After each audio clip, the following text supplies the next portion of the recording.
හිටිය රැටරන වෙලාවේ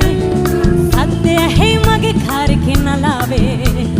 මම දාන්නේ නෑ කෙනෙකු මුලාවේ කොයි කවුරුත් මා සමගින් හිනාවේ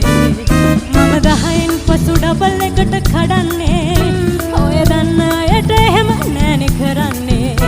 මගේ මීටර් එක ගිඩි ගිඩි ගා වැටෙන්නේ